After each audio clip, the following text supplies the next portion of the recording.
Donc nous avons décidé de créer cette pétition pour soutenir le prof en question, parce que déjà on trouve ça hallucinant que juste pour une blague l'affaire fait autant de polémiques et qu'il soit limite viré à cause de ça.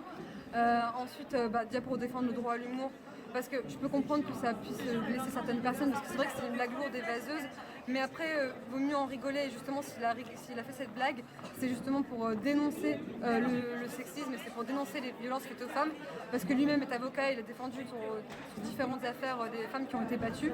Et s'il a fait cette blague, justement, c'était une blague grossière pour dénoncer le fait, comme Chaplin a pu le faire avec le nazisme, comme Coluche a déjà pu le faire avec le sexisme aussi. Je veux dire, tous les humoristes utilisent l'humour pour dénoncer une cause.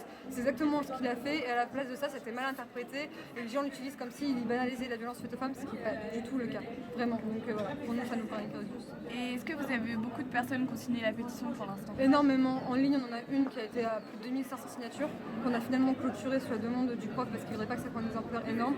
Et là, au sein de la fac, on a plus de 500 signatures depuis ce matin.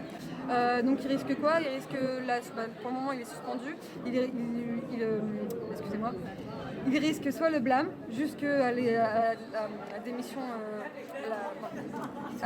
à virer définitivement. Pas la démission, que se virer définitivement.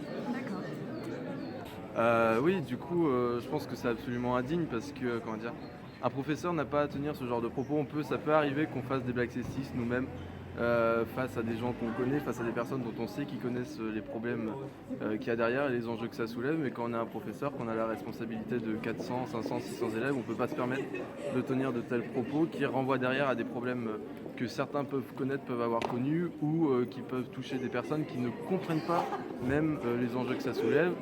Preuve en est que certaines militantes ont été menacées de viol, harcelées sur Internet suite à leur mobilisation contre ce professeur. Donc clairement, c'est indigne de tenir de tels propos. Il est normal qu'il passe devant la commission disciplinaire. Maintenant, ce qui est anormal, c'est l'ampleur que ça prend au sens où il n'y a pas besoin d'une mobilisation de 2000 personnes pour le droit à l'humour quand le problème c'est le sexisme.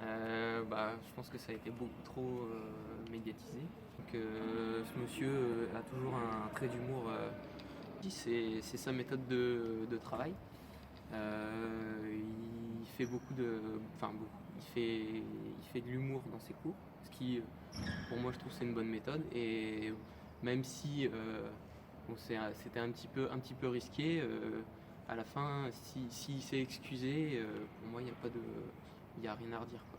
Moi, je pense qu'on a fait beaucoup de cinéma sur cette histoire. C'est une blague. En effet, moi, je la trouve pas drôle. Et je trouve qu'en effet, il y a une connotation sexiste qui est pas. Il faut pas encourager ce genre de choses. Mais je pense que c'est parti beaucoup trop loin et que d'en prévenir les médias, etc., pour une blague sortie de son contexte, c'est exagéré. À titre personnel, je pense que ces propos sont répréhensibles et nuls en général. Parce qu'ils sont effectivement sexistes et c'est lamentable qu'un professeur se permette de faire des blagues comme ça. Alors après, il y aura tout un débat sur l'humour. Est-ce que cet humour a sa place? Est-ce que c'est de l'humour? Est-ce que c'est à prendre sur le plan de l'humour?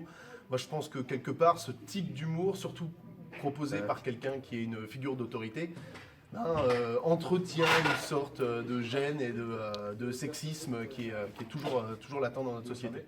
Donc à partir de là, non, je suis complètement contre et je pense que pour le coup, il méritait d'aller en conseil de discipline et que ça se fasse à l'intérieur de la fac.